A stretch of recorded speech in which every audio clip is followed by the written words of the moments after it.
nung pinaputol namin itong sanga ng kahoy, sabi ko dun sa pumutol, wag niyang itapon yung dulo niya. So, dalawa yung kinip niya. Oops. Ito. Ayan. Kasi sabi ko, lagayan ko ng orchids. Kaya hindi namin ito magawa agad last year dahil nga panay lakwatsa namin at lagi kaming nabisi So ayan, finally at gusto nga gawin ito ni Habi, kaya ayan at gagawin na niya yung isa kasi nga yung isang sanga na naputol ay inayos na niya doon sa kabilang side. Since hindi pala pantay yung dulo ng sanga kaya ayan, tinrim ni Habi at inayos niya ito. Tapos naghanap pala ako ng malaking paso para gawin nating base niya. Ganyan sana yung gagawin namin, kaso sabi ni Habi hindi daw maganda kasi hindi magbabalance since sobrang laki ng sanga. So ayan, binawasan na lang niya yung puwet ng plastic na paso, tapos binaliktad niya, dapat malaki yung sa pinakababa kasi nga sobrang laki nitong sanga para maganda yung balance niya. Tapos naglagay na siya ng pako around yung sa base niya para nga kapitan ng semento. Tapos saktong-sakto meron kaming chicken wire, nag-cut na lang ako at yun na lang ang ilalagay natin pang dagdag support. So yan, pinaikot na lang niya yan sa may pako kasi nga paglagyan natin ito ng semento, maganda yung kapit niya, hindi basta-basta matatanggal. Tapos pinasok na niya yung plastic pot na ilalagay natin. So ayan, tapos dinala na nga namin dito sa side, tapos naglagay na lang siya ng plastic para pagbuhusan natin ito ng semento, hindi siya didikit doon sa pinaka-flooring natin.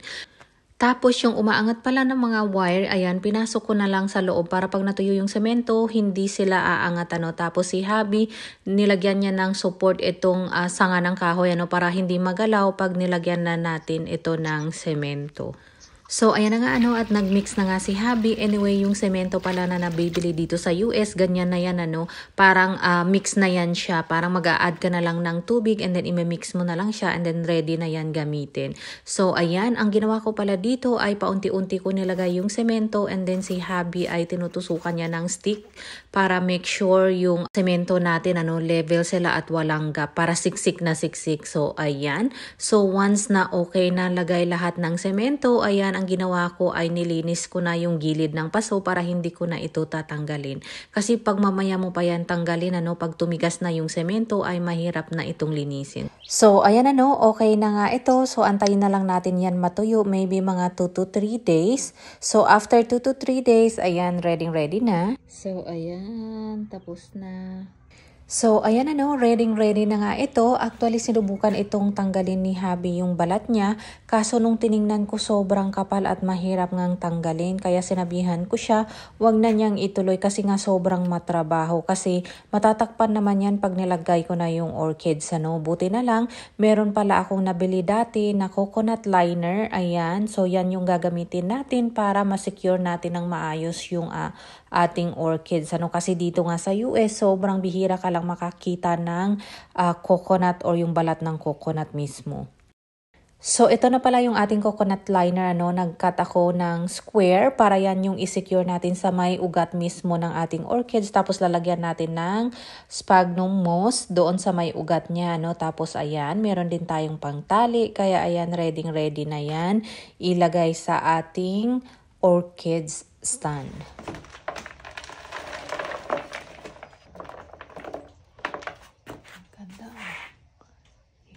So, ito.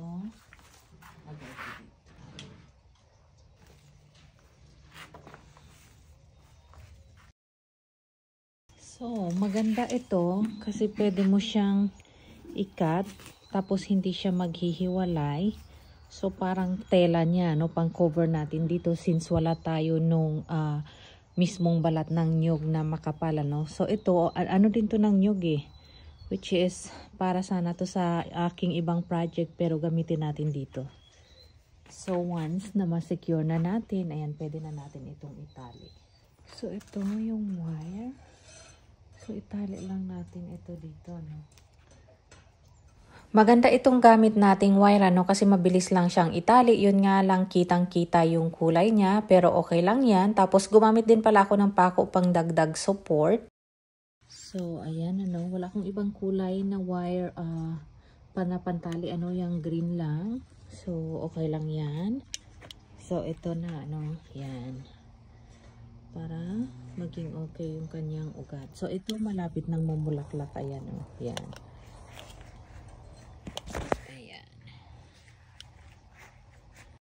So, same process lang din ang gagawin natin, ano, pero doon sa ibang kanto niya or lalo na doon sa side ay pinako ko ito bago ko siya tinali, ano. So, ayan, actually ginabi na nga tayo dito dahil hindi ko siya matapos agad, kaya ayan, OT ang inday.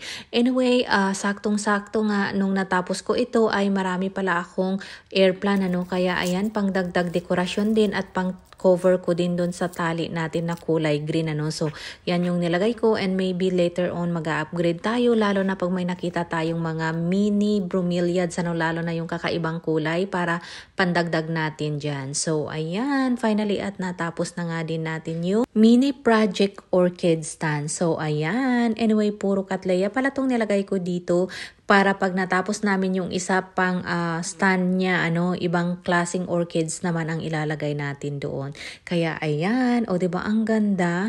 Kaya super thankful din kay Happy kasi todo support talaga siya sa mga hilig ko since mahilig ako sa halaman. Kaya ayan, pag may ginagawa ako or may pinapagawa ako ay ginagawa niya agad ito. At syempre sa ibang mga halaman ko minsan siya na din ang nag-aayos. So ayan, o diba ang ganda ng tingnan? For some reason, it reminds me sa probinsya kasi yung mga halaman doon or yung orchids doon sa puno ng kahoy talaga nilalagay. So, yun lang. Share ko lang. Bye-bye and have a good day.